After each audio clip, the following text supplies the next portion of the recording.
தமிழ் சொந்தங்களுக்கு வணக்கம்.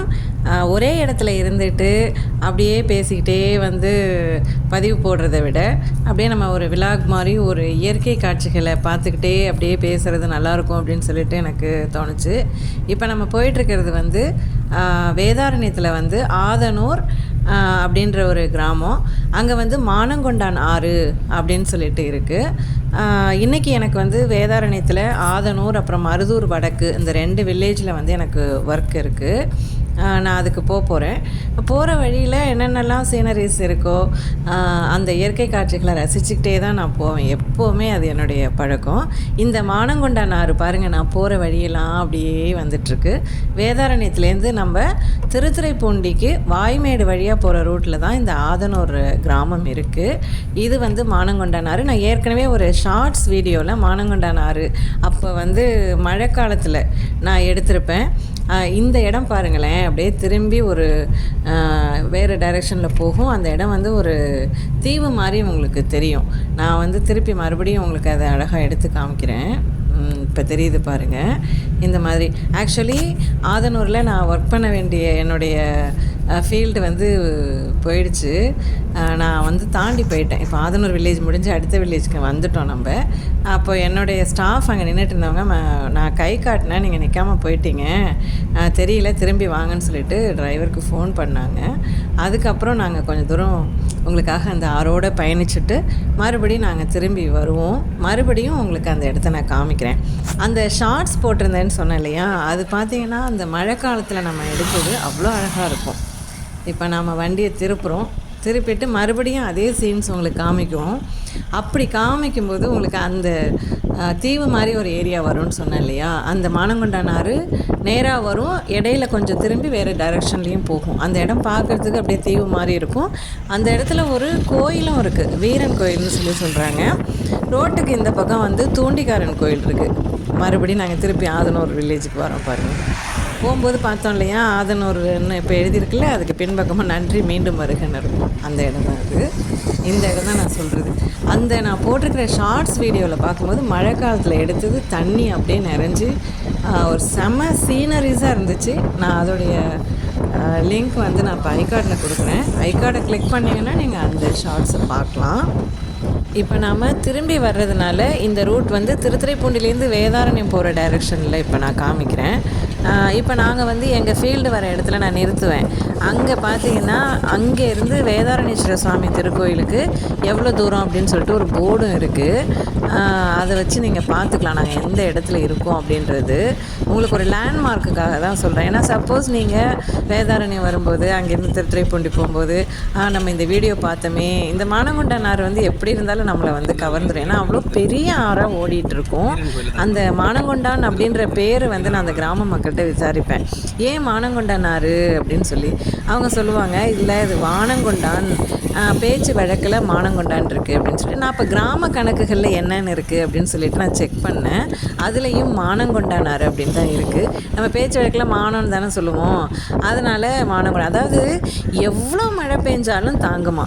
வேதாரண்யத்தில்ங்க வெள்ளத்தால் சேதம் அப்படின்னு சொல்லிட்டு கிடையாதுங்க. எப்போவுமே புயல் அடித்தாதாங்க சேதம். ஆனால் அந்த கஜா புயலை ஒரு நிமிஷம் நினச்சி பார்த்தோம்னா மனசு பதறுதுங்க. இந்த இடத்த பார்க்கும்போது அந்த தீவு மாதிரி இருக்கு இல்லையா, எனக்கு எப்போவுமே ஒரு லைக் இருக்கும். இதுக்கு அந்த சைடு ஒரு பில்டிங் மாதிரி தெரியுது இல்லையா, அங்கே தான் வீரன் கோயில் இருக்குது. என்னுடைய ஒர்க்கு ஸ்பாட் வந்துடுச்சு. அதனால் நாங்கள் ஸ்லோவாக அப்படியே காரை ஓரங்கட்டி நிறுத்துகிறோம். பாருங்கள், அங்கே போர்டு இருக்குது. நான் சொன்னேன் இல்லையா, இங்கேருந்து வேதாரண்யேஸ்வர சுவாமி திருக்கோயிலுக்கு 6 கிலோமீட்டர் இருக்குது அப்படின்னு சொல்லிட்டு போர்டில் சொல்கிறாங்க. இந்த ஸ்பாட்டில் என்னுடைய பணி முடிஞ்சு நான் அடுத்ததாக அதே ரூட்டில் திரும்பி ஆதனூர்லேருந்து திருத்துறைப்பூண்டி போகிற வழி தான். அதை நான் திருப்பி காமிக்கல. அங்கேருந்து நான் மருதூர் வடக்கில் என்னுடைய மற்றொரு ஃபீல்டுக்கு நான் போயிட்டேன்.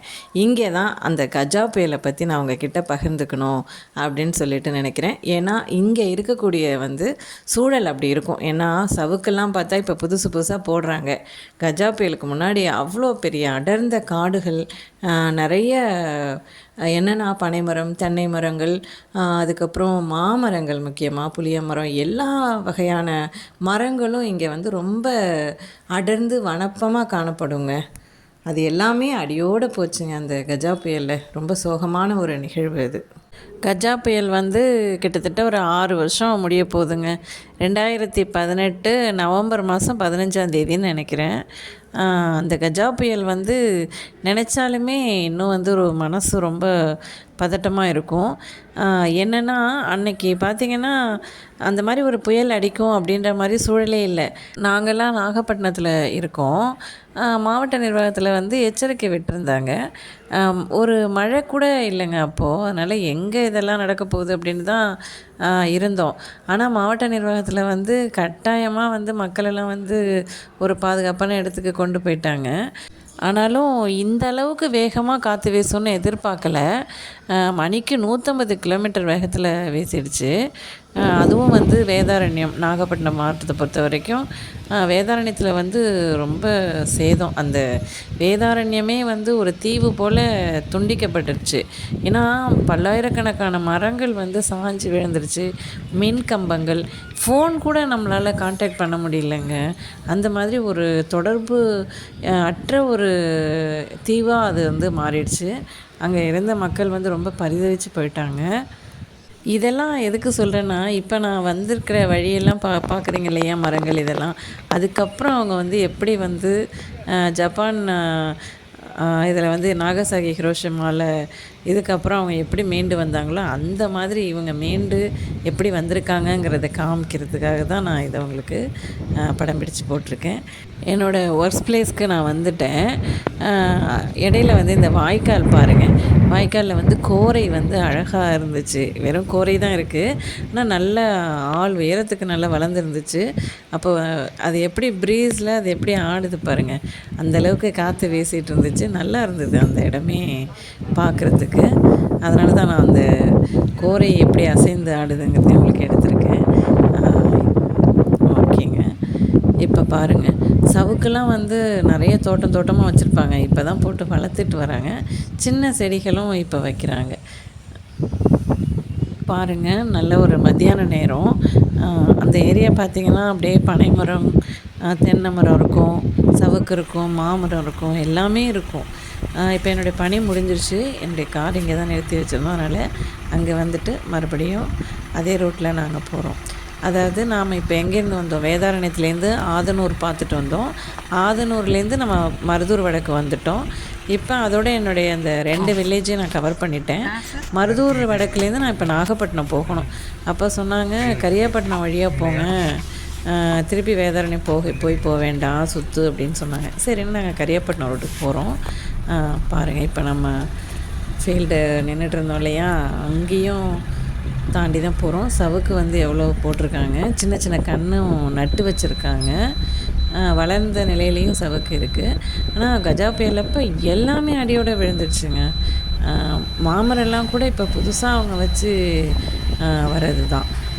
இங்கே பார்த்திங்கன்னா ஒருத்தருக்கு வீடு அப்படின்னா வீடு சின்னதாக வச்சுருப்பாங்க. பின்னாடி தோட்டம் பார்த்திங்கன்னா ஏக்கர் கணக்கில் வச்சுருப்பாங்க. நல்ல பணப்பயிர்கள் தான் இருக்கும். நான் அப்படியே உங்களுக்கு காமிச்சிக்கிட்டே வரேன். பாருங்கள், வீடு அந்த ஒரு இயற்கை 2 பக்கமும் வந்து பசுமை சூழ அந்த வழியில் வர்றதே வந்து ரொம்ப சந்தோஷமாக இருக்கும். நான் எப்போவுமே அதை ரசிச்சுட்டு தான் வருவேன். இப்போ வந்து கஜா புயல் பற்றி சொன்னேன் இல்லையா, அதை பற்றி நம்ம கொஞ்சம் சில தகவல்கள்லாம் நான் வந்து உங்களுக்கு சொல்கிறேன். அந்த டயத்தில் நான் வந்து ஒர்க் பண்ணிகிட்ருக்கேன்னு சொன்னேன் இல்லையா, அப்போது எனக்கு வந்து ஒரு டியூட்டி, கண்ட்ரோல் ரூமில் வந்து நிறைய கால்ஸ் வருது இல்லையா, அவங்க அது என்னன்னு கேட்டு தொடர்புடைய துறைகளுக்கு வந்து அதை கம்யூனிகேட் பண்ணுறது தான் வேலை. அப்போ பார்த்திங்கன்னா நிறைய ஃபோன் கால்ஸ் வெளியூர்லேருந்து அந்த படிக்க போன பிள்ளைங்க இருக்காங்க இல்லையா, எங்கள் அப்பா எப்படி இருக்காங்க, அம்மா எப்படி இருக்காங்க அப்படின்னு சொல்லிட்டு அவங்க பரிதவிச்சு கேட்கும்போது அவங்களுக்கு ஆறுதல் சொல்கிற மாதிரி நான் வந்து உயிர் சேதம் எதுவும் இல்லை அப்படின்ற மெசேஜ் எனக்கு கிடைக்கும். அதனால் எல்லாமே பாதுகாப்பாக இருக்காங்க. மாவட்ட நிர்வாகம் வந்து எல்லாரையும் ஒரு இடத்துல வச்சுருக்காங்க, நீங்கள் பயப்பட வேணாமா. இப்போ நீங்கள் ஃபோன் பண்ணாலும், ஏன்னா ஃபோன் கூட பண்ணி அப்பா அம்மா கிட்டே பேச முடியலன்னு சொல்லி ரொம்ப வருது, அழுவாங்க. ஆக்சுவலி. இப்போ அவங்கக்கிட்ட போய் இப்படி அப்படின்னு நம்ம சொல்ல முடியாது இல்லையா? அதனால் அவங்கள ஆறுதல் படுத்தி, உயிர் சேதம்லாம் எதுவும் இல்லைம்மா, மாவட்ட நிர்வாகத்தில் பத்திரமா அங்கே வந்து பார்த்துக்கிறாங்க. ஃபோனில் வந்து கான்டாக்ட் பண்ண முடியாது, ஏன்னா பிஎஸ்என்எல்லேருந்து எல்லா டவருமே வந்து விழுந்துருச்சு. 2 நாளில் நிலைமை சீராயிடும்மா, நீங்கள் பயப்பட வேண்டாம் அப்படின்ற மாதிரிலாம் அவங்களுக்கு பேசி சமாதானப்படுத்தி அவங்கள இது பண்ணணும். அந்த டயத்தில் ஒர்க் பண்ணது வந்து ரொம்ப மனநிலை வந்து ரொம்ப கஷ்டமான சூழலில் தான் நாங்கள் வந்து பண்ணோம். அவ்வளோ அழிவுங்க. கொத்து கொத்தாக அந்த கால்நடைகளும் இறந்துருச்சு. வீடுகள், கூரைகள் எல்லாமே வந்து இழந்து தான் மக்கள் நின்னாங்க. அவங்க வந்து உயிருக்கு உயிராக வளர்த்த மரங்கள் வந்து கண்ணுக்கு எதிர ஒரே நாளில் விழுந்து சாய்ந்ததை வந்து அவங்களால தாங்கிக்கவே முடியலைங்க. ஏன்னா அந்த ஏரியாவில் அவங்க வந்து மாடு, கன்று, மரங்கள் இவங்க கூட தான் வந்து அவங்களுடைய அந்த வாழ்க்கையே வந்து அமைஞ்சிருக்கு. இப்போ 6 வருஷம் கழித்து அந்த ஏரியா போய் பார்க்கும்போது மரங்கள் வந்து ஓரளவுக்கு அவங்க புதுப்பிச்சிருக்காங்க. எல்லாமே வந்து பாருங்கள், இதெல்லாம் வந்து ஒரு 5-6 வருஷம் மரமாக தான் இருக்கும். புதுசாக அவங்க வந்து உண்டாக்கியிருக்காங்க. இதை பார்க்கும்போது எனக்கு ஜப்பானில் வந்து அந்த நாகாசாகி, ஹிரோஷிமா எப்படி மீண்டும் வந்து வளர்ச்சி அடைஞ்சிச்சோ அந்த மாதிரி எழுச்சி அடைஞ்சு தான் இவங்க வந்து விடாமுயற்சியால் மன உறுதியோடு நின்று இப்போ மறுபடியும் வந்து அந்த மரஞ்செடிகளை கொண்டு வந்திருக்காங்க. இவங்களால் அந்த பசுமையோடு அந்த மரஞ்செடிகள், மாடு, கண்ணெல்லாம் இல்லாமல் இருக்கவே முடியாது. நிறைய பணப்பயிரும் இங்கே இருக்குங்க. சணல், கடலை, இது மாதிரி எல்லாமே நல்ல ஒரு வனப்பமான ஒரு ஊர் தான். இதில் பார்த்திங்கன்னா நிறைய வில்லேஜஸ் வந்து உங்களுக்கு தண்ணி வசதி வந்து நிறையா இருக்கும். இங்கே எப்படின்னா கடல் ஓரம்தான், ஆனால் நல்ல தண்ணி வந்து ஒரு சில வீடுகளெல்லாம் பார்த்திங்கன்னா சும்மா கொத்துனாலே மண்வெட்டியால் கொத்துனாலே வந்து தண்ணி வரும்னு சொல்லுவாங்க.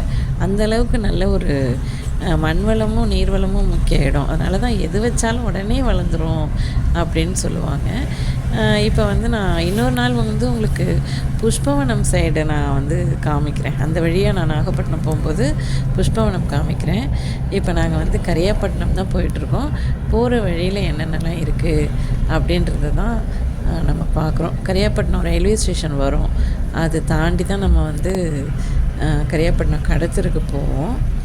ரோடு நெடுகவும் உயர்ந்து வளர்ந்த மரங்களும் பூச்செடிகளும், அந்த சவுக்கு மரம், மாமரம், புளிய மரம், இது எல்லாமே வந்து ரொம்ப ஒரு சீனரியாக இருக்கும். அது மத்தியான நேரங்கிறதுனால வானம், மேகம் இது எல்லாமும் அந்த சவுக்கு மரம் இதெல்லாம் சேர்த்து பார்க்கும்போது அவ்வளோ ஒரு அழகாக இருக்கும். நம்ம வந்து அலுவல் காரணமாக ஒரு பயணம் போகும்போது அந்த பயணத்தையே ஒரு சிறப்பானதாக ஆக்கிவிடும் இந்த இயற்கை வந்து நமக்கு. நம்ம எந்த வழியில் போகிறோங்கிறதும் முக்கியம் இல்லையா? அதனால் நம்ம போகிற பாதையெல்லாம் இயற்கையாக இருந்துச்சுன்னா நமக்கு அலுப்பு தெரியாது. அதுதாங்க. இப்போ நாம் கரியாப்பட்டினம் ரயில்வே ஸ்டேஷன் பார்க்குறோம். இந்த ரயில்வே ஸ்டேஷன் இப்படி பார்க்குறோம் இல்லையா? அப்படியே யூ டர்ன் போட்டு அடுத்தது அந்த சைடும் நம்ம பார்ப்போம். பாருங்கள், இப்போ வந்து நம்ம ரயில்வே ஸ்டேஷனை க்ராஸ் பண்ண போகிறோம். வந்துடுச்சா? இது தாங்க ட்ராக்கு.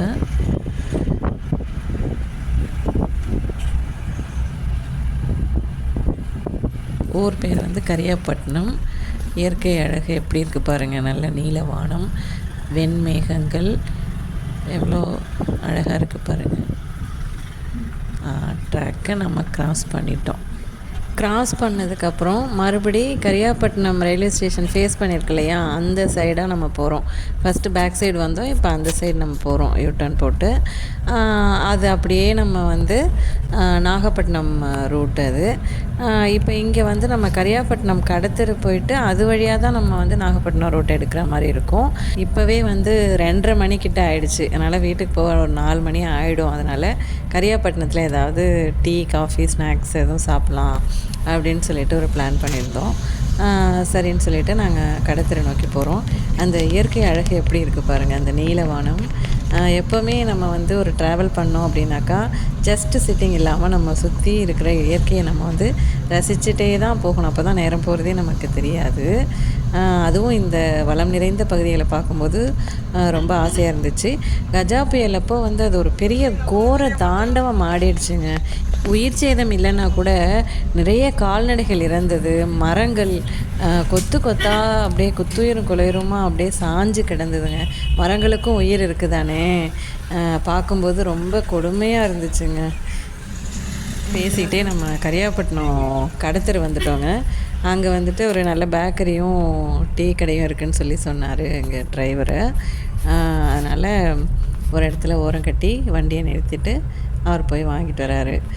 டீ ஸ்டால் கடை தான், பேர் என்னன்னு சொல்லிவிட்டு நான் கேட்க மறந்துட்டேன். அப்போது மீண்டும் இப்போ இந்த பகுதிகளெல்லாம் பார்க்கும்போது கஜா புயல் அப்போது நான் வந்து பார்த்துருக்கேன். இதே பணி நிமித்தமாக வந்து பார்த்துருக்கேன். அப்படியே மனசு பதறி ரொம்ப கொடுமையாக இருந்துச்சு. அந்த நம்மளை சுற்றி இருக்கக்கூடிய மரங்களையும் நம்ம வந்து பிள்ளை மாதிரி தானே வளர்த்துருப்போம். அதுவும் இந்த வேதாரண்யம் மக்கள் வந்து அவங்களுக்கு வாழ்வாதாரமே அந்த மரங்களும் எல்லாமே வந்து பணப்பயிர்களுங்க, ஸ்டாண்டிங் கிராப்ஸ் தான். எல்லாமே வந்து நீண்ட நாள் நிலைத்து நிற்கக்கூடிய மரங்கள் தான். மாமரம், இங்கே வந்து மாம்பழக்கூழ் செய்கிறதுக்கு ஒரு ஃபேக்ட்ரி இருந்துச்சுங்க. அந்த ஃபேக்ட்ரியுமே வந்து கஜா புயலில் வந்து இதாகிடுச்சுன்னு சொல்லி சொல்கிறாங்க.